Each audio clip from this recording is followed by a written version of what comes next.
आप देख रहे हैं श्री हरि कृपा आश्रम चैनल। संस्थापक स्वामी श्री हरि चैतन्य पुरी जी महाराज।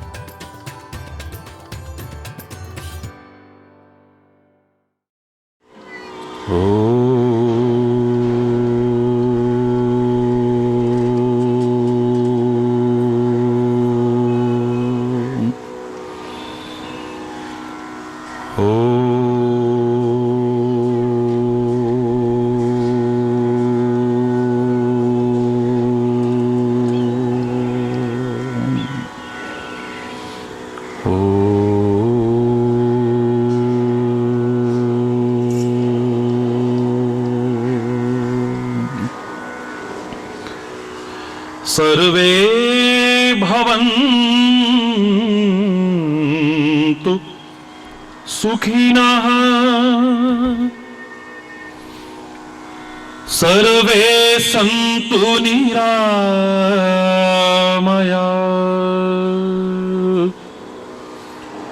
सर्वे भद्राणि पश्यन्तु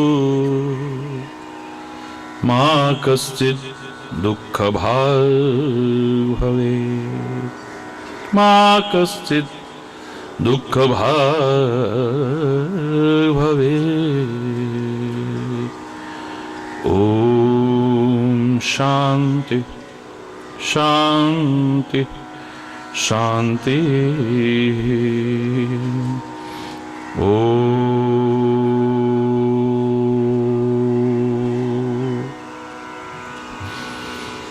त्वमेव माताश्च पिता त्वमेव त्वमेव बन्धुश्च सखा त्वमेव त्वमेव विद्या द्रविणं त्वमेव त्वमेव सर्वं मम देवदेव त्वमेव सर्वं मम देवदेव। ॐ शान्ति शान्ति शान्ति। ॐ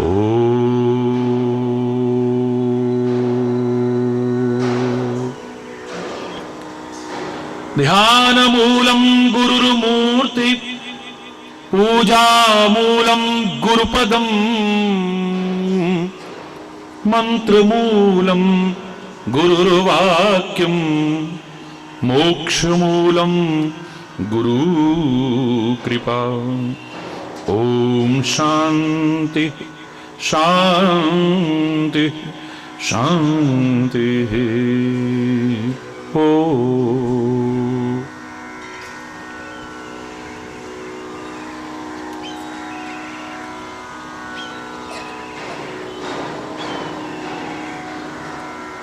तेरी लीला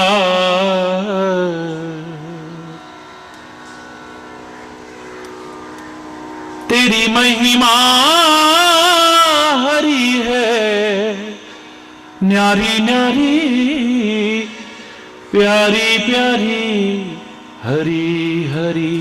जय जय नारायण नारायण हरि हरि। जय जय नारायण नारायण हरि हरि। जय जय नारायण नारायण हरि हरि। जय जय नारायण नारायण हरि हरि। नारायण नारायण हरि हरि। तेरी लीला तेरी महिमा हरी है न्यारी न्यारी बड़ी प्यारी प्यारी हरी हरी। जय जय नारायण नारायण हरि हरि।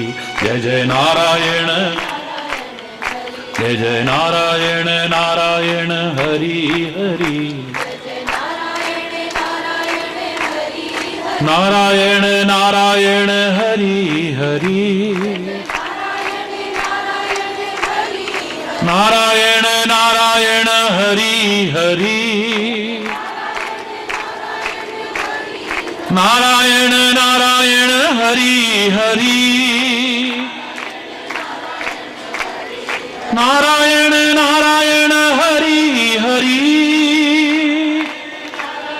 नारायण नारायण हरि हरि जय जय नारायण नारायण हरि हरि हम आए हरि हरि हम आए शरण हम आए शरण तिहारी हरि अब राखो लाज हमारी हरि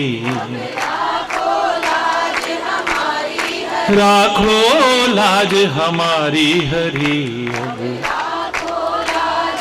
हरि हरि जय जय हरि हरि जय जय हरि हरि जय जय हरि हरि जय जय नारायण नारायण हरि हरि जय जय नारायण नारायण हरि हरि जय जय नारायण भक्तों के प्राण आधारे हरि भक्तों के प्राण आधारे हरि भक्तों के प्राण आधारे हरि सारे जग के परम सहारे हरि जग के परम सहारे हरि हरि जय जय हरि हरि जय जय हरि हरि जय जय नारायण नारायण हरि हरि जय जय नारायण नारायण हरि हरि जय जय नारायण नारायण हरि नारायण नारायण हरि हरि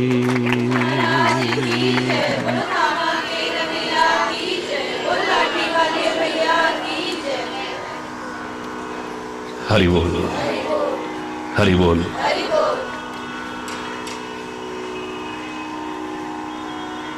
विश्व के एक बहुत बड़ी संख्या में भक्तों ने विशेष आग्रह किया है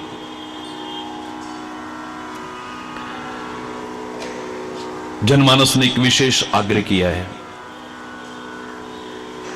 कि बहुत पहले महाराज जी आपके मुख से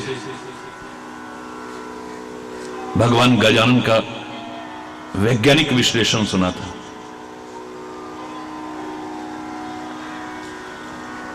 लोगों के कार्य में, लोगों के जीवन यात्रा में बहुत सारे विघ्न आते हैं, बाधाएं आती हैं।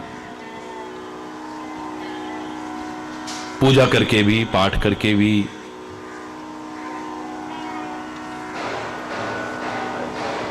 और सब कहते हैं कि गणपति तो विघ्न हरता है,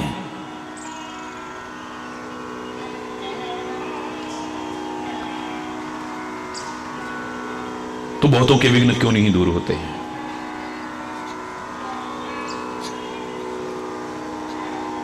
आप मेरे साथ ही स्मरण करिए ना एक बार हृदय से, बहुत श्रद्धा पूर्वक, बहुत प्रेम पूर्वक, विश्वास पूर्वक, मात्र जवान से नहीं हृदय से स्मरण करिए। अंतर और बाहर की पवित्रता को लेकर के स्मरण करिए, क्योंकि पूजन में सबसे पहले आप यही तो कहते हैं, सवाही अभ्यंतर शुचि, वही और आंतरिक पवित्रता लेकर के बैठो तो विशेष लाभ अर्जित कर सकोगे, वरना नहीं। एकाग्र चित्त होकर के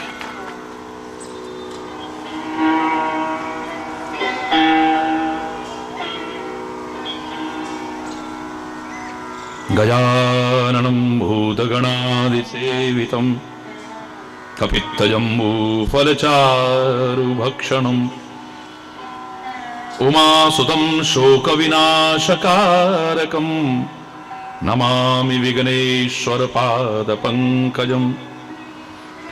विघ्नेश्वराय वरदाय सुरप्रियाय लंबोदराय सकलाय जगद्हिताय नागाननाय श्रुतियज्ञ विभूषिताय गौरी सुताय गणनाथ नमो नमस्ते।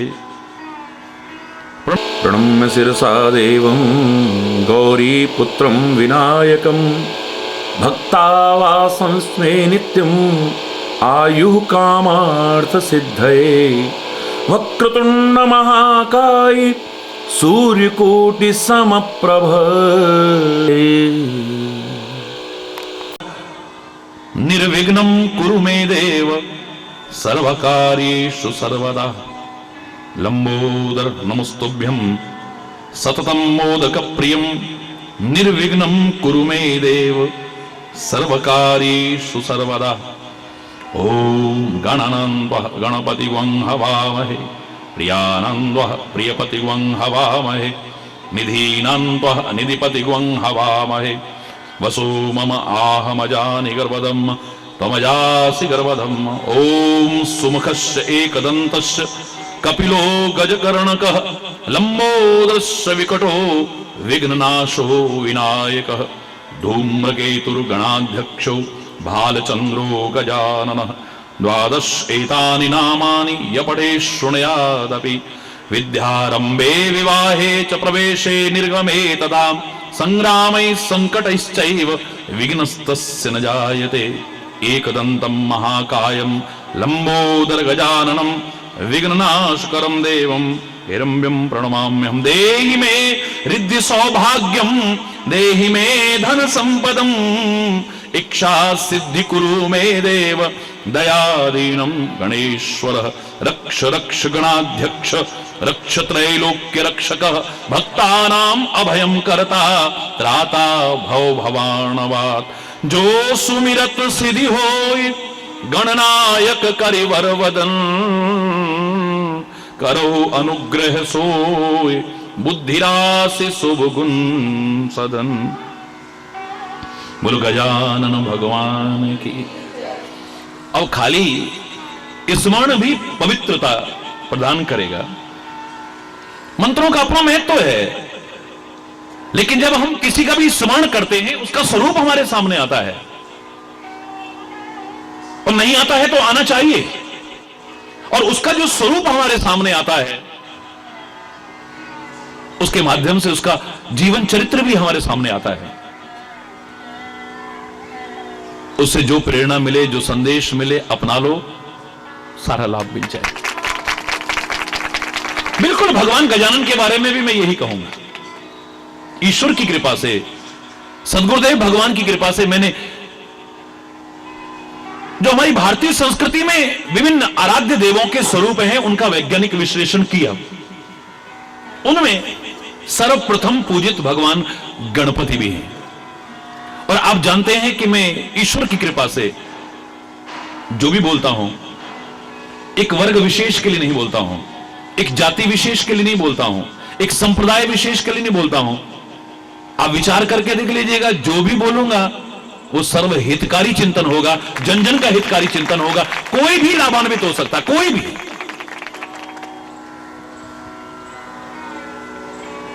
वो परमात्मा सबका है, वो परमात्मा की विभूतियां सबकी हैं, वो संत महापुरुष सबके हैं, वो ग्रंथ, वो ऋषियों की वाणी सर्वहितकारी है। आप कितना लाभ उठा पाते हो ये आप पर निर्भर करता है। प्रारंभ करें लोगों की भावनाओं की कदर करते हुए इस प्रसंग को, तो उससे पहले क्यों ना एक छोटा सा भजन सारे मिलके बोले जो लगभग सबको आता है। जय गणेश जय गणेश जय गणेश देवा, जय गणेश जय गणेश जय गणेश देवा, जय गणेश जय गणेश जय गणेश देवा। माता जकी पार्वती पिता महादेवा, माता जकी पार्वती। हे गजानना हे गजानन, जय गणेश जय गणेश जय गणेश देवा। ओ माता जकी पार्वती पिता महादेवा, माता जकी पार्वती पिता महादेवा। एक दंत दयावंत चार भुजाधारी,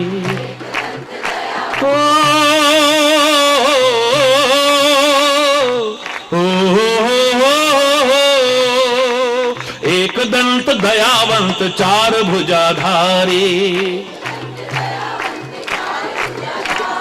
माथे सिंदूर सोए मूस की सवारी, ओ माथे सिंदूर सोए मूसे की सवारी। जय गणेश जय गणेश जय गणेश देवा। जहां तहां जो बैठे हैं सभी लोग मिलकर के बोलिए जय गणेश जय गणेश जय गणेश देवा। हाँ माता जकी पार्वती पिता महादेवा, माता जकी पार्वती। हे अंधन को आंख देत कोढ़िन को काया,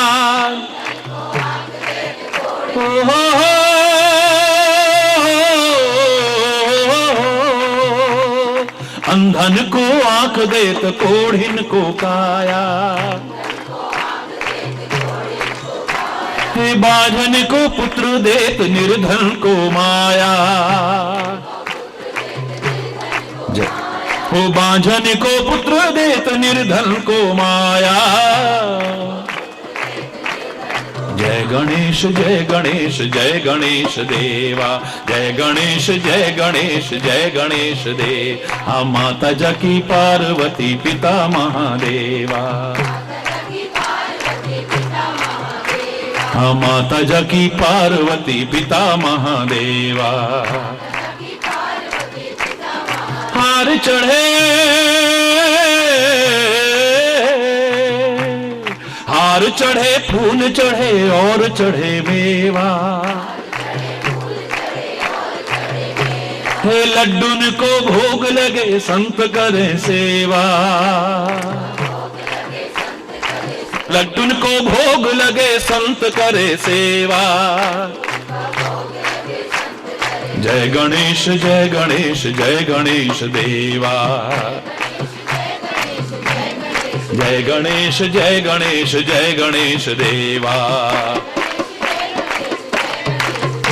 हो माता जकी पार्वती पिता महादेवा। गणपति बप्पा, हो गणपति बप्पा। हाँ मंगल मूर्ति, हो मंगल मूर्ति। गणपति बप्पा मंगल मूर्ति। मोरया रे बप्पा मोरया रे बप्पा मोरया रे बप्पा, हे मोरया रे बप्पा मोरया रे मोरया रे। गणपति बप्पा हे मंगल मूर्ति। हाँ मोरया रे बप्पा मोरया, हाँ बप्पा मोरया रे। बोलो गजानन भगवान की। बहुत सुंदर प्रारंभ कर रहे हैं। तुम भी कार्य प्रारंभ करते हो, जीवन यात्रा प्रारंभ करते हो, विघ्न आ जाते हैं। बस वो ना आए, आए हैं तो न टिके और हमारे कार्य निर्विघ्न पूर्ण हो, इसी के लिए ही तो विचार कर रहे हैं आपस में मिलजुल करके। सबसे पहले मैं आपको एक बात कह दूं, हमारे 33 कोटि देवी देवताओं में सबसे पहले पूजा किसकी होती है? जोर से बोलो, गणेश जी महाराज की। क्यों? गणों के ईश हैं, गणेश हैं, गणपति हैं, गणों के स्वामी हैं, सर्वप्रथम पूजित हैं। ये सबसे पहले पूजा के लायक जो बने, किस वजह से बने? जरा कहानी सुनो तो। जो सबसे पहले सारी पृथ्वी की परिक्रमा लगा करके आ जाएगा, उसकी सबसे पहले पूजा होगी। क्यों?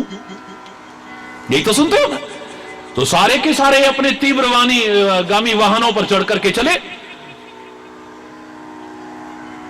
बहुत तेज तेज चलने वाले वाहनों पर चढ़ करके चले और गणेश की तरफ देख करके हंस रहे थे। हरि बोल रहा है। हाय बेचारा चूहे पे सवार होके देखो पता नहीं कब तक आएगा।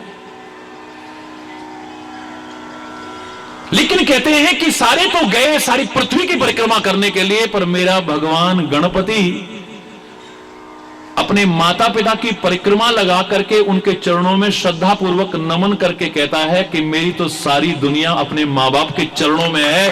बस इसी विचार ने उनको सर पहले पूजित कर दिया। अब गणेश जी की सबसे पहले पूजा तो करते हो, लेकिन गणेश सबसे पहले पूजा करने लायक जिस वजह से बना वो वजह अपनाते हो? अगर तुम भी अपने माता पिता का धरती पर रूप मां बाप का उस विधाता की पहचान है जो यहां पर सामने है, उनका सम्मान करना शुरू कर दो, उनकी आशीष लेना शुरू कर दो, उनकी दिल की दुआएं लेना शुरू कर दो, तुम्हारे भी काम के बहुत सारे विघ्न टल जाएंगे। याद रखना, बड़ों के आशीर्वाद को मामूली मत समझना। अब मैं जो बोल रहा हूं आप विचार कर लीजिएगा कि मैं हिंदू के लिए बोल रहा हूं, मुसलमान के लिए बोल रहा हूं, सिख के लिए बोल रहा हूं, ईसाई के लिए बोल रहा हूं, पुरुषों के लिए बोल रहा हूं, नारी के लिए बोल रहा हूं, भारतवासियों के लिए बोल रहा हूं, या विश्व के किसी को, हर एक के लिए बोल रहा हूं। हरि बोल। माध्यम ये स्वरूप है, मैं मानता हूं, लेकिन जो संदेश उभर करके आएगा हर एक के कार्य निर्विघ्न पूर्ण करने में सहायता प्रदान करेगा। अरे जिसकी सबसे पहले पूजा कर रहे हो वो आज इस लायक तब बना जब उसने अपने बुजुर्गों का सम्मान किया, अपने माता पिता का सम्मान किया। काश तुम भी ये सीख जाते कि हम जिसकी सबसे पहले पूजा कर रहे हैं उसने अपने माता पिता का सम्मान किया, हम भी उनका सम्मान करें, हम भी उनकी आज्ञा पालन करें, हम भी उनका दिल न दुखाएं, तो शायद बहुत कुछ तुम भी पा सकते थे।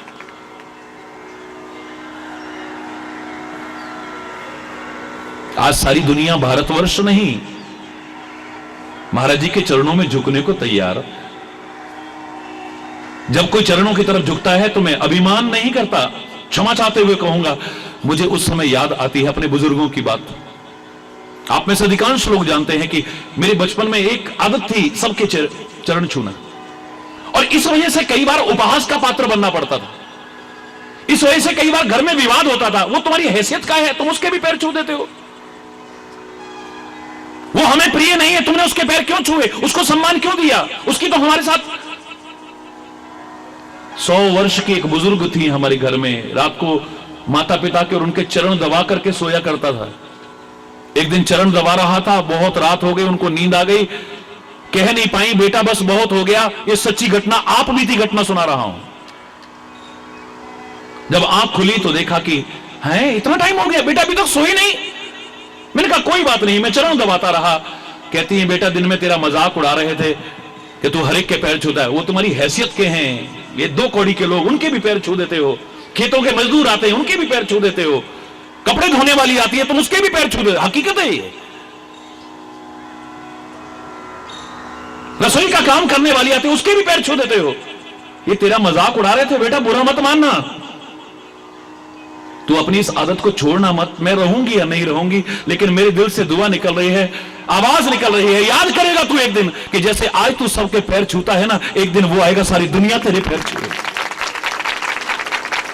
मैं कोई कथा नहीं कर रहा हूं, खाली लोगों की कथा नहीं कर रहा हूं, जो स्वयं अनुभव किया है वो बता रहा हूं आपको। लोग तो यहां तक कह दिया करते थे, ए मां तेरी सूरत से अलग भगवान की सूरत क्या होगी, उसको नहीं देखा हमने कभी और उसकी भी जरूरत क्या होगी, क्या करना।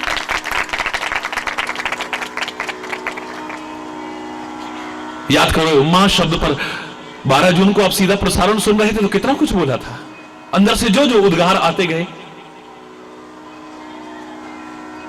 जिसने 9-10 माह तुम्हारा भार उठाया अपने गर्भ में, फिर गोदी में भार उठाया, फिर छाती पर भार उठाया, फिर कंधे पर भार उठाया, पीठ पर भार उठाया, तुम्हारे जीवन के लालन पोषण का जिन्होंने भार उठाया वो बुजुर्ग हो गए, तुम्हें भार लगने लगते हैं। इससे बड़ी शर्म की बात और क्या हो सकती है। विचार कितना गीला किया है तुमने अपने मां बाप को, याद करो कितनी बार गीला किया होगा बचपन में तुमने अपने माता पिता को। कम से कम अब उनकी आंखों को दुख के कारण गीला करने की कोशिश मत करो। उनका अपमान तिरस्कार करके उनकी आंखों को गीला करने की कोशिश मत करना। एक मां अपने गर्भ के अंदर, अपने पेट के अंदर 6-6 बच्चों का भार उठा सकती है। उदाहरण है सामने, 6-6 बच्चों का भार उठा लेती है अपने एक पेट में, अपने शरीर में। एक मां के पेट में जगह है 6 बच्चों को रहने के लिए, लेकिन जब वो बड़े हो गए, 6 मकान सबके अलग अलग हैं, पर उसमें मां बाप को रहने के लिए जगह नहीं मिलती। तभी तो बहुत से मकानों पर जब मैं लिखा देखता हूं पितृ छाया, मातृ छाया, और मां बाप को अंदर प्रवेश भी नहीं मिलता है, तो मैं कहता हूं नाम बदल दो, पत्नी छाया नाम रख दो इसका, जिसमें मां बाप का सम्मान ना हो रहा हो, उनके आने पर खुशी ना हो रही हो, उनकी सेवा ना हो रही हो। करी बोलना, बहुत कुछ बोलूंगा मैं, गणपति भगवान का वैज्ञानिक विश्लेषण करूंगा मैं ईश्वर की कृपा से, अपने गुरु महाराज की कृपा से। लेकिन आज गणपति इस लायक कैसे बना? इस कथा को कोई नकार सकता है? इस कथा को नजरअंदाज करने के बाद क्या गणपति का वो स्वरूप हमारे सामने उजागर हो सकेगा?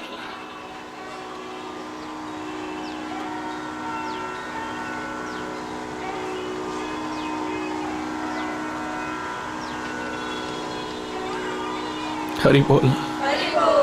बहुत कुछ बोला है इस बारे में, मैं ज्यादा नहीं कहूंगा, बस इतना कहूंगा कि मैं जिसकी सबसे पहले पूजा करके कार्यों को निर्विघ्न होने की प्रार्थना करता हूं, उसने अपने मां बाप का सम्मान करके ये पदवी पाई है। तुम भी अपने मां बाप का निरादर मत करना, तिरस्कार मत करना, अपमान मत करना, उनकी सेवा से वंचित रहने की कोशिश मत करना। किस्मत वाले हैं, सौभाग्यशाली हैं जिन्हें अपने बड़ों की सेवा का अवसर मिलता है। हरि बोलना। या तो भगवान गणेश सबसे पहले पूजित हुए किस कारण से?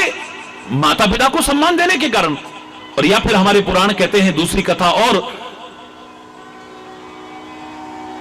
कि उन्होंने राम नाम लिखा और उसकी परिक्रमा लगा ली, नाम के प्रभाव को उजागर किया कि परमात्मा के नाम में तो सारी दुनिया समाई है, तो इस नाम की अगर मैंने परिक्रमा लगा ली तो सारी दुनिया की परिक्रमा लगा ली। नाम प्रभाव जान गणराऊ, प्रथम पूजियत नाम प्रभाव। नाम महिमा में तुलसी रामचरितमानस में लिखता है कि गणेश सबसे पहले जो पूजित हुआ भगवान के नाम की महिमा के कारण हुआ है। आप चाहते हो ना आपके कार्य निर्विघ्न पूरे हों, तो भगवान का नाम लेकर के, बड़ों की सेवा और उनके आशीर्वाद लेकर के काम शुरू करना, तुम्हारे बहुत सारे विघ्न तो वैसे ही टल जाएंगे। मेरे को बड़ा अच्छा लगा, एक बार मैं वो एक पत्रिका पढ़ रहा था, तो उसमें जिसने आईएएस टॉप किया था अभी 4-5 साल पहले, उसका इंटरव्यू छपा था। उससे पूछा आप किसको श्रेय देते हैं? आईएएस टॉप किया है आपने सारे भारत में, तो बताइए आप किसको श्रेय देते हैं?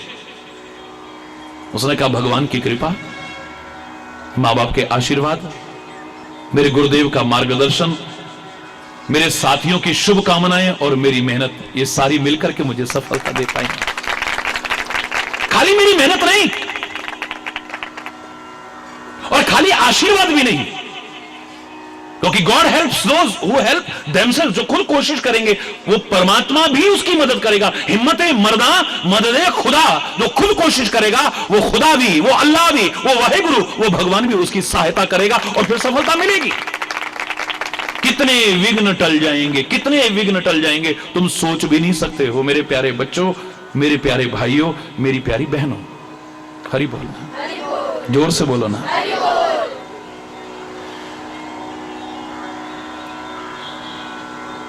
अब भगवान गजानन की पूजा करके हम कहते हैं कि काम निर्विघ्न पूरे हो जाएं, पर लोग कहेंगे हमने पूजा पाठ भी कराया, पंडित जी को दक्षिणा भी दी, इतने घंटों वहां पूजा भी करके गए और फिर भी हमारे काम में विघ्न आ गया। मुझे लगता है ना तो पंडित जी को ज्ञान है, ना तुमको ज्ञान है। पूरी जानकारी लो। खाली इतना औपचारिक कर्मकांड करने मात्र से ऐसा हो जाएगा नहीं, इसके माध्यम से जो शिक्षा मिल रही है उस पर ध्यान दो। अरे अखबार में, मैगजीन में एक कार्टून छपा हो है, जो अखबार और मैगजीन पढ़ते हैं उनका ध्यान वहां जाता है या नहीं? बोलो बोलो ना। और कार्टूनिस्ट चाहे नीचे कुछ भी ना लिखे, पर उसको देख करके लग जाता है कि कार्टूनिस्ट क्या कहना चाहता है, वो व्यंग चित्रकार क्या कहना चाहता है, एक कहानी सामने आती है, उसका बनाने का उद्देश्य ये रहा होगा। क्यों?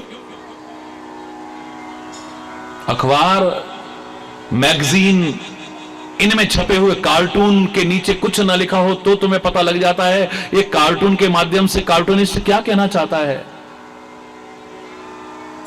और भगवान वेद व्यास ने, हमारे महापुरुषों ने, हमारे ऋषि मुनियों ने इतने सुंदर सुंदर स्वरूप हमारे सामने रखे, इतने सुंदर सुंदर छवियां हमारे सामने रखी, उनको देख करके आपको नहीं लगता कि वो क्या कहना चाहते हैं, क्या सिखाना चाहते हैं? काश थोड़ा समझने की कोशिश करो, क्या कहना चाहते हैं वो।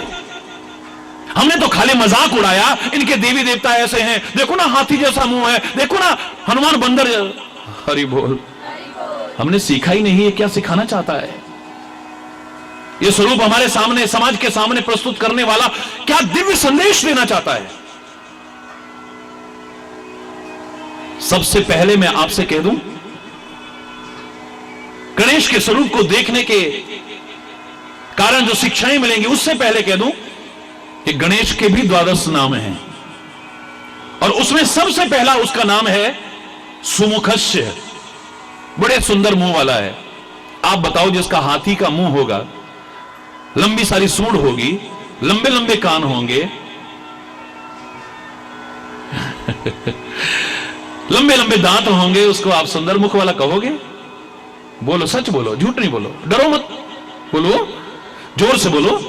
नहीं कहेंगे। इसको क्यों कहते हैं? इसको सुंदर ही नहीं कहते, खाली सुंदर मुख वाला ही नहीं कहते खाली, ये तो अधूरा रह गया। लंबोदर परम सुंदर एक दंतम। हरि बोल। लंबोदर परम सुंदर एक दंत। सुंदर नहीं है ये, परम सुंदर है। इसका तात्पर्य, आप बाहर गोरे हैं या काले हैं, मोटे हैं या पतले हैं, नाटे हैं या लंबे हैं, सुंदरता इससे नहीं होती है। सुंदरता दिव्यताओं से होती है, विशेषताओं से होती है, गुणों से होती है, ज्ञान से होती है, आपकी अच्छाइयों से होती है, आपके चरित्र से होती है, आपके आचरण से होती है। अगर उनको उजागर कर लो तो तुम भी दुनिया में सबसे सुंदर बन सकते हो। सुमुखस्य एक दंतस्य कपिलो गजकर्णकः लंबोदरस्य विकटो विघ्न नाशो विनायकः धूम्रकेतुर गणाध्यक्षो भालचंद्रो गजाननः द्वादश एतानि नामानि यपठे शृणुयादपि विद्यारंभे विवाहे च प्रवेशे निर्गमे तदा संग्रामे संकटे से विघ्नस्तस्य न जा। कहीं पर विघ्न नहीं आएगा। पर सबसे पहला नाम है सुमुख, बड़ा सुंदर मुख वाला। सुंदर मुख की क्या पहचान हो सकती है, क्या विशेषता हो सकती है, ये तो आपको उस चरित्र से पता लग सकता है। चौथ का चांद क्यों नहीं देखते हो आप लोग? अरे बोलना, बोलो ना, चौथ का चांद क्यों नहीं देखते हो आप? क्यों नहीं देखते हो? कलंक लग जाएगा। भगवान कृष्ण तक को लग गया था जी, वो मणि की चोरी का। क्यों? गणपति का जन्म महोत्सव मनाया जा रहा था, और जन्म महोत्सव मनाया जाना उन्हीं का सार्थक है जिन्होंने अपने जीवन को सार्थक करने की कोशिश की है, अपना भी और औरों का भी प्रेरक बनने की कोशिश की है, और अच्छा जीवन बनाया है, अच्छा जीवन जिया है। उनका खुशी खुशी मनाओ, बाकी तो रोना चाहिए। एक साल और निकल गया जीवन का कीमती, ये खुश होने की कौन सी बात है? जीवन का एक अमूल्य वर्ष और चला गया।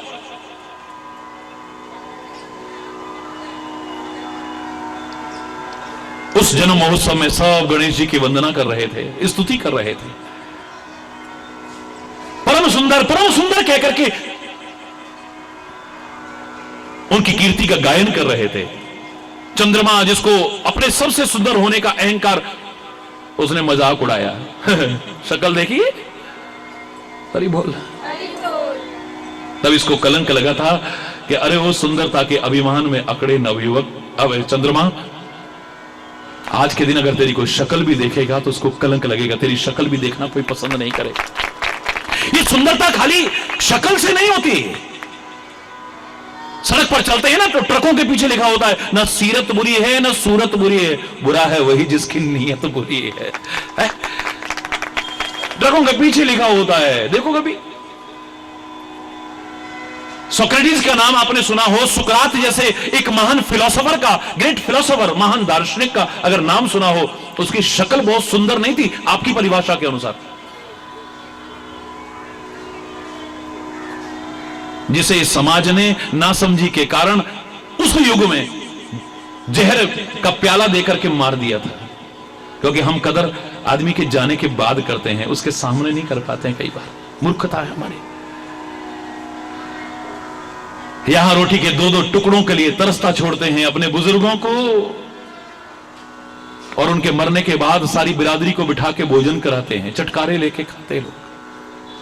रोटी के दो दो टुकड़ों के लिए तरसता हुआ अपने प्राण जो त्याग दिया, उसके नाम पर हजारों हजारों लोग बैठ करके भोजन, लगता है मजाक उड़ाते हैं। वो देख, तू तो रोटी के दो दो टुकड़ों के लिए तरसता हुआ चला गया, और आज तेरे नाम पर लोग चटखारे ले लेकर के भोजन कर रहे हैं, मजाक उड़ाते हैं। जीते जी उनका मंदिर जाना, गुरुद्वारे जाना, तीर्थ स्थल पर जाना भी अच्छा नहीं लगता था, और मरने के बाद उनको तो क्या, उनकी हड्डियों को, उनकी राख को भी गंगा जी लेके जाते हैं। वाह, हरि बोलना है। काश जीते जी भी जो अपने सामने हैं, चाहे वो माता पिता हो, चाहे बड़े बुजुर्ग हो, चाहे संत महापुरुष हो, सबका सम्मान करना सीख लो। उनसे जो पा सकते हो उसे पाना सीख लो, तो बात ही कुछ और हो जाए। हरि बोलना।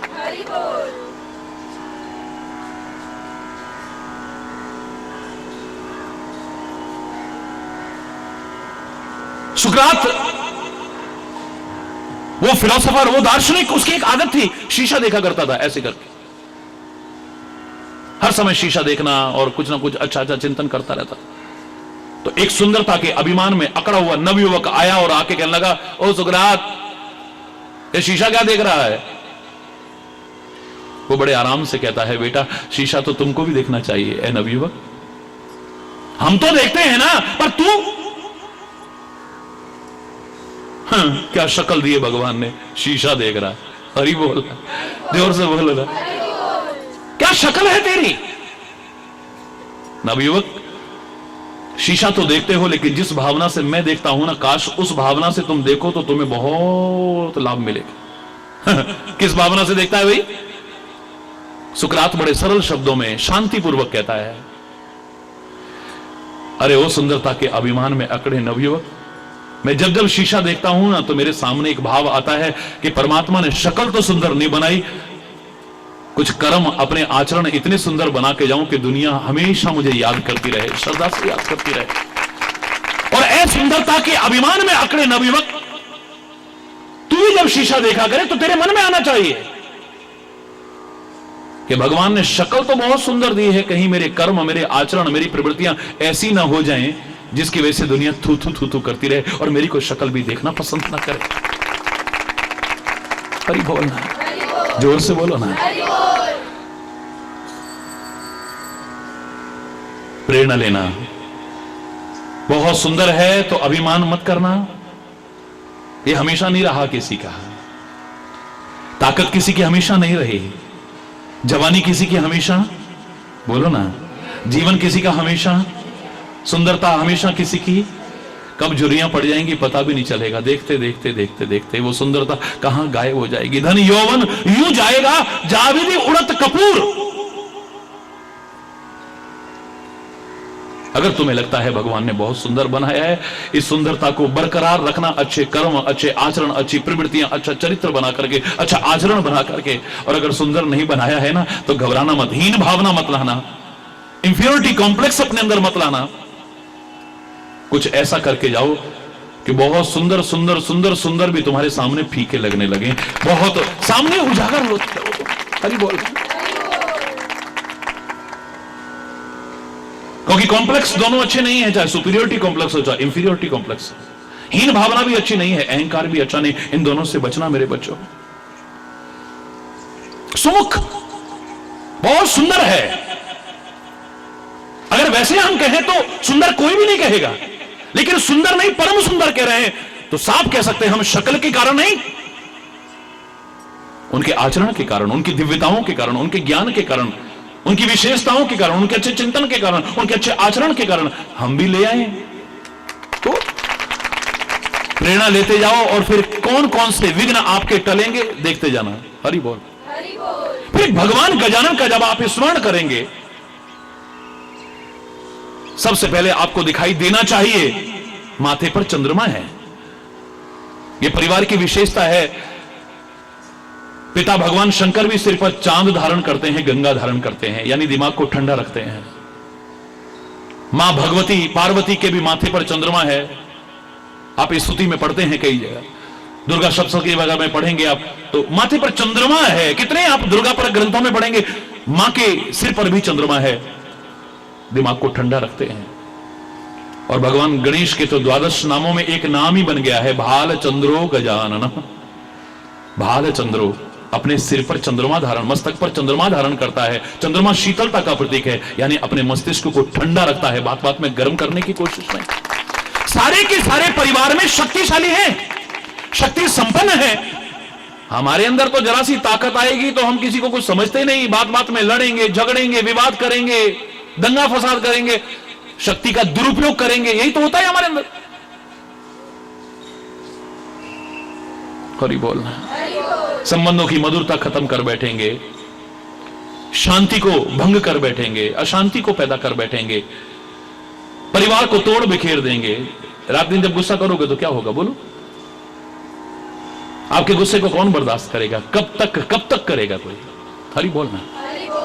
रात दिन आपका क्रोध का स्वभाव हो गया ना, तो घर के आपके करीबी भी इनकी तो आदत है तो करते रहे, करने दे, बकने दे, थोड़ी देर बाद अभी ठंडे पड़े। हरि बोलना।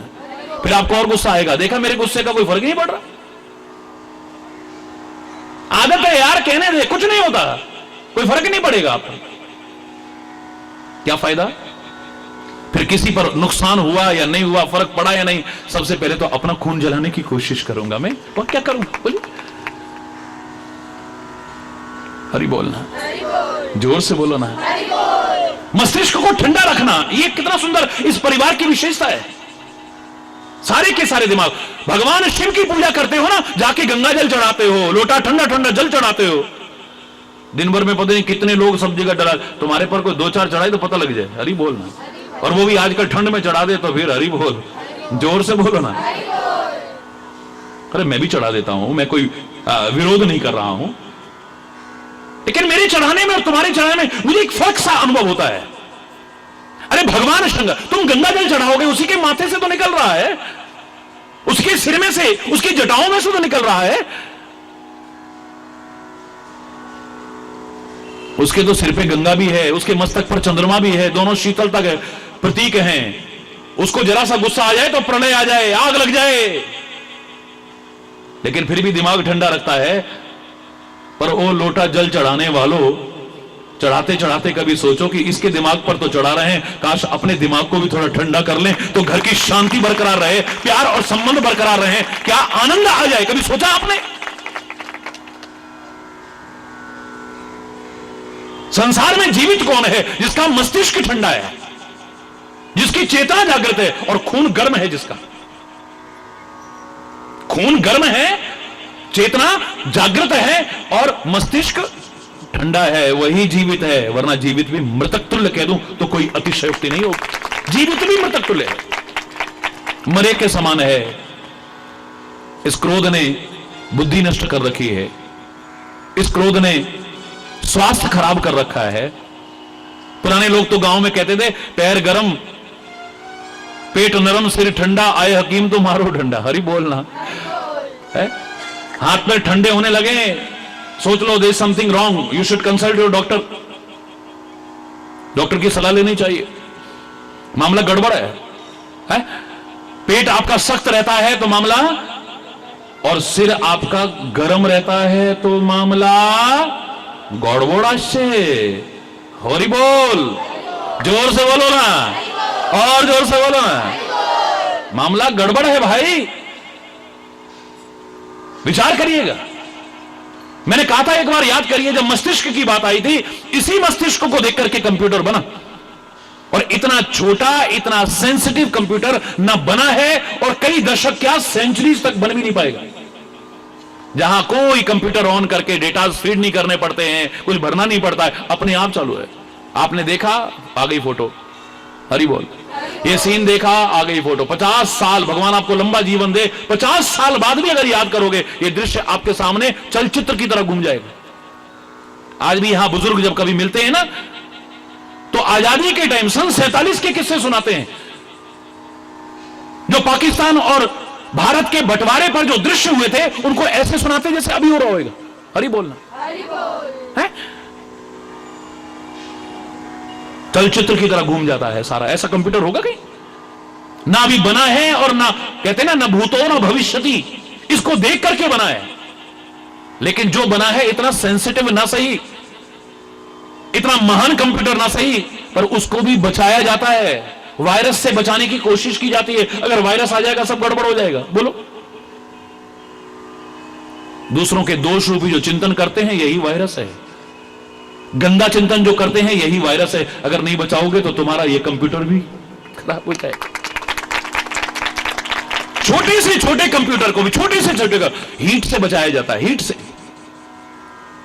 सेंसिटिव कंप्यूटर्स तो एसी रूम में रखे जाते हैं। चप्पल जूते भी बाहर उतार के तब अंदर प्रवेश करते हैं लोग। लेकिन सामान्य जो कंप्यूटर है ना, उनमें भी कूलिंग सिस्टम होता है। अगर फैन उसका खराब हो जाए, कंप्यूटर खराब हो जाएगा। वो बहुत छोटा है जो इसके सामने, बहुत ओछा है जो इसके सामने, बहुत हीन है जो इसके सामने। उसको गर्मी से बचाया जाता है, वायरस से बचाया जाता है, गंदगी से बचाया जाता है। लेकिन इतने सेंसिटिव कंप्यूटर को, इतने महान कंप्यूटर को अगर बार बार क्रोध की गर्मी देते रहोगे, दूसरों के दोष चिंतन रूपी गंदगी देते रहोगे और गंदा चिंतन रूपी गंदगी देते रहोगे, तो ये कंप्यूटर कब खराब हो जाएगा पता भी नहीं चलेगा। इसका गर्म होना ना तो आपकी स्मृति के लिए अच्छा है। याददाश्त देखो ना, क्या करें मैं तो भूल ही जाता हूं, याद ही नहीं रहता मेरे को। क्या करूं, मैं तो भूल ही जाती हूं, पता नहीं सामान रखती हूं यहां, अभी थोड़ी देर बाद महाराज जी मैं बड़ी परेशान हूं। लोग कहते हैं मेरे से ये याददाश्त खराब हो रही है क्योंकि कंप्यूटर खराब हो रहा है आपका। हरि बोलना। उस कंप्यूटर को ले जाते हो ना सर्विस सेंटर पे, ये सत्संग भी सर्विस सेंटर है, करवाओ ना इसके, खोल के रखो ना इसे, है? अगर कहीं विकृति आ गई है, ठीक हो सकती है, अभी अभी कुछ नहीं बिगड़ा है, घबराओ मत। ना तो आपकी स्मृति ठीक रहेगी अगर यह मस्तिष्क गर्म रहा तो, ना आपके परिवार में शांति रहेगी अगर यह मस्तिष्क गर्म रहा तो, ना आपके संबंधों की मधुरता रहेगी अगर यह कंप्यूटर गर्म रहा तो। बोलो, ना समाज में मधुर संबंध बन पाएंगे आपके, क्योंकि जब आदत पड़ जाएगी तो कहीं पर भी आप गुस्से में बोलोगे, कहीं पर भी ऐसे उठपटांग बोलोगे। हर कोई अपनी सेल्फ रेस्पेक्ट रखता है, आत्मसम्मान रखता है। जब उस पर चोट पहुंचेगी तो आपके संबंध मधुर नहीं रहेंगे। भगवान गजानन विघ्न हरता है, लेकिन उनके स्वरूप में छुपा हुआ है कि कौन सी बातें अपनाओगे तो तुम्हारे विघ्न टल जाएंगे या तुम्हारे कार्य में विघ्न नहीं आएंगे। अगर उनको न विचार किया तो फिर अधूरा है। चाहे आप घंटों पूजा पाठ करना, सारी जिंदगी पूजा पाठ करना, मुझे नहीं लगता है कि कार्यों में आने वाले विघ्न टल जाएंगे। हरि बोलना। कोई कर्म कांड से टलेंगे मुझे नहीं लगता है, उसका अपना महत्व है, लेकिन उसके साथ में क्या आना चाहिए इसे मत भूल जाना। भगवान गजानन के स्वरूप को जब देखोगे, सबसे पहले उनके मस्तक पर आपको चंद्रमा नजर आना चाहिए, जो ये कहता है बहुत से विघ्न क्यों आते हैं। जब आप गुस्से में कुछ ऊटपटांग बोलोगे, लड़ोगे, झगड़ोगे, काम में विघ्न तो आ गया, उतनी देर काम कर पाओगे। बोलो, अब उस गुस्से के कारण अशांति हो गई घर के अंदर, काम कर पाओगे या जो करोगे वो ठीक करोगे? बोलो ना, जोर से बोलो ना, है? हो गया ना गड़बड़। भालचंद्रो गजानन,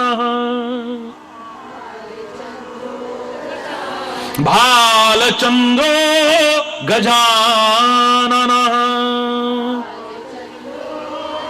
भालचंद्र है, मस्तक पर चंद्रमा सुशोभित है, जो शीतलता का प्रतीक है। बहुत सारे विघ्न आपके टल सकते हैं, घर में, कामों में, जीवन यात्रा में। अगर इस मस्तिष्क को ठंडा रखो तो स्वास्थ्य भी ठीक रहेगा, स्मृति भी ठीक रहेगी, संबंध भी ठीक रहेंगे, घर की शांति भी बरकरार रहेगी और आपके बहुत सारे विघ्न भी टल जाएंगे। क्यों?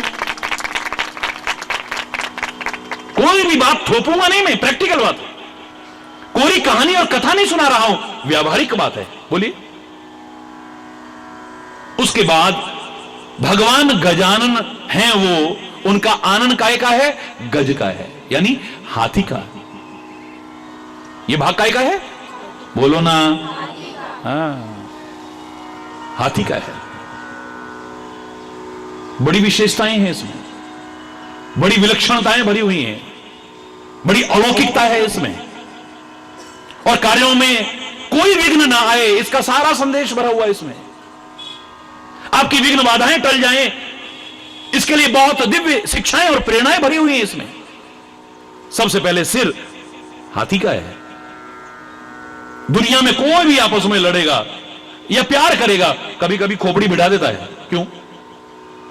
प्यार में, दुश्मनी में, कैसे भी कभी ना कभी कोई ना कोई, हर मानव, हर दानव, हर पक्षी आप देखते हैं नहीं करते, सिर बिठा देते हैं। लेकिन एकमात्र सृष्टि का विलक्षण प्राणी हाथी है जो कभी भी सिर नहीं मारता किसी को। वैज्ञानिक कारण क्या था? उसका सबसे नाजुक अंग है यहां पर, सबसे कोमल अंग है यहां पर, जो किसी पुरुष के अगर अंग पर प्रहार किया जाए उसकी मृत्यु हो जाएगी या वो तिल मिला उठेगा, बुरा हाल हो जाएगा उसका। वो कोमल अंग यहां पर है। तभी तो मतवाला से मतवाला हाथी, पागल हो चुका हाथी भी वश में होता है। खाली कहां से? महावत क्या करता है? यहां पर जरा सा अंकुश, कई बार तो खाली पैर के अंगूठे से दबाता है और हाथी वश में हो जाता है। मतवाला से मतवाला हाथी। क्यों? वो उसका सबसे कोमल नाजुक अंग अंडकोश यहां पर है, इसलिए नहीं मारता है वो। ये तो वैज्ञानिक कारण हुआ। लेकिन काम में विघ्न ना आए, इसके लिए क्या शिक्षा है? विचार करिएगा। कोई बाधा ना आए, बहुत सारी बाधाएं टल जाए, उसके लिए क्या शिक्षा है? कि अभी तुमने काम शुरू करा नहीं और पहले ही सबसे खोपड़ी भिड़ाना शुरू कर दिया, क्या होएगा? बोलो, अरे बोलना। हर एक से भिड़ना शुरू कर दिया, खोपड़ी भिड़ाना शुरू कर दिया, अभी काम शुरू हुआ नहीं, तो काम में विघ्न तो अपने आप आएंगे। ये बात बात में भिड़ना, बात बात में उलझना, बात बात में टकराना, इसे छोड़ दो, बहुत सारे विघ्न टल जाएंगे आप। ये हर एक से जो खोपड़ी भिड़ाते फिरते हो, काय का प्रतीक है? बोलिए। जीवन यात्रा में आगे बढ़ने के लिए व्यर्थ के उलझाव और टकराने से बचना पड़ेगा तुम्हें। हमारी नदियों की क्या विशेषता है, पानी की क्या विशेषता है? जब ये चलती है ना, मार्ग में पहाड़ आते हैं, चट्टानें आती हैं, इनके अंदर इतनी शक्ति सामर्थ्य है, ये बड़े से बड़े पहाड़ को उखाड़ के फेंक सकती हैं। लेकिन इन्होंने कभी नहीं कहा, पहाड़ आगे से हट जाओ, चट्टान आगे से हट जाओ। वो कहती, बाबा तू यहां खड़ा रहे, मेरे को तो पानी कहता है जहां से जगह मिलेगी मैं वहां से निकल जाऊं, और कहे तो तेरी परिक्रमा भी लगा के चला जाऊं, तेरे को सम्मान देते हुए चला जाऊं, क्योंकि मुझे जीवन में आगे बढ़ना है, मुझे काम करना है। इसलिए व्यर्थ के उलझाव और टकराव से जहां तक हो सके बचने की कोशिश करो, जहां तक हो सके यथासंभव। जब अति हो जाए तो अति सर्वत्र वर्जित, मैं नहीं कह रहा, अति सर्वत्र वर्जित। जब अति हो जाए, पानी निकलने को रास्ता ही ना मिले, इनमें इतना फोर्स हो जाता है नदियों में कि बड़े बड़े पहाड़ को भी उखाड़ के फेंक सकती हैं, चट्टानों को उखाड़ के फेंक देगी। पर जहां तक हो सके बेकार का उलझना, टकराना, ये छोड़ दो। बात बात में हर एक से है? क्यों? खाली पूजा पाठ मात्र से काम नहीं चलेगा। गणेश के स्वरूप का, क्योंकि आपको जब पूजा कराई जाती क्या कहते हैं? आप ध्यान करिए, ओम गणपतये नमः, ओम गणपतये नमः, ओम गणपतये नमः, ओम गणपतये नमः, ओम गणपतये नमः, ओम गणपतये नमः। मंत्रोच्चारण करते हुए, श्लोक बोलते हुए कहेंगे अब ध्यान करिए। ध्यान करेंगे तो स्वरूप सामने आएगा, स्वरूप सामने आएगा तो ये सारी प्रेरणाएं आएंगी। हरि चैतन्य भी कोई आसमान से नहीं टपका है, जब उसके मन में आ सकता है और महापुरुषों के मन में आ सकता है, तो तुम भी जो देखो, जो सुनो, उससे सीखने की कोशिश करो तो बहुत कुछ सीख जाओगे।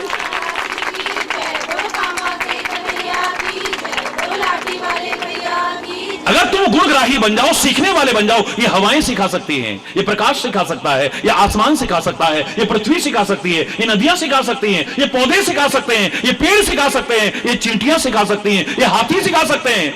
हर पशु, हर मानव, हर दानव तुम्हें सिखाने की पूरी कोशिश कर सकता है, लेकिन तुम सीखने वाले बनोगे तब, वरना नहीं है।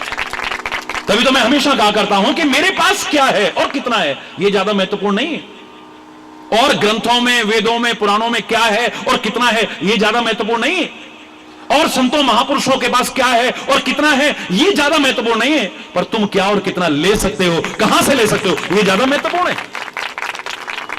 हरि बोलना, हरि बोल। बहुत सारे विघ्न टल जाएंगे आपके, आगे बढ़ोगे ना। मस्तक दिखाई दिया, चांद देखते ही शीतलता का संदेश लेना, अक्रोध की स्थिति का संदेश, शांति के संदेश को लेना, शीतलता के संदेश को लेना, और आगे बढ़ोगे तो भगवान गजानन की फिर नासिका नजर आएगी ना। और इतनी लंबी नाक दुनिया में किसी की है क्या, बोलो ना। सबसे छोटी नाक किसकी होती है बताओ, आकृति में नहीं, चाहे कितनी भी लंबी हो, लेकिन अगर कोई गलत कर्म करता है, गलत आचरण करता है,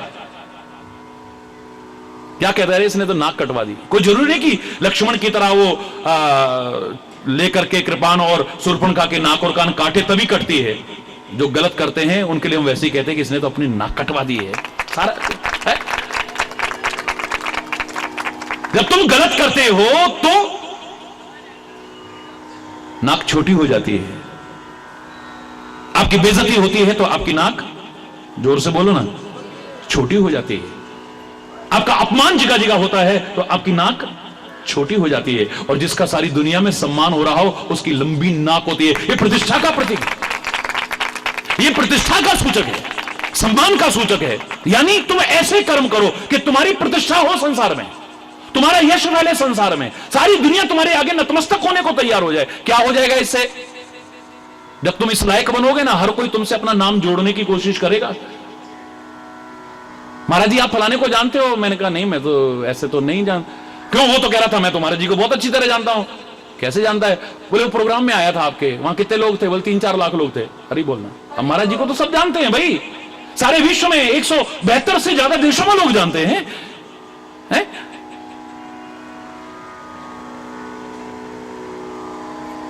जिसका कोई भी सम्मान होगा ना दुनिया में, जिसकी कोई प्रतिष्ठा होगी ना, याद करना, खाली महाराज जी से तात्पर्य नहीं है, किसी एक व्यक्ति विशेष से तात्पर्य नहीं है। कल तक जिसकी निंदा करोगे, आज उसका मान सम्मान हो जाए ना, हर कोई उसके साथ जुड़ने की कोशिश करेगा। आपने कहावत भी, चढ़ते सूरज को सब प्रणाम करते हैं। हरि बोलना, आपने ऐसी कहावतें बना रखी हैं। हरि बोल। और जरा कोई वैसा होने लगे तो उससे कन्नी काटने लग जाते हैं फिर धीरे धीरे धीरे धीरे। यही तो स्थिति है आपकी।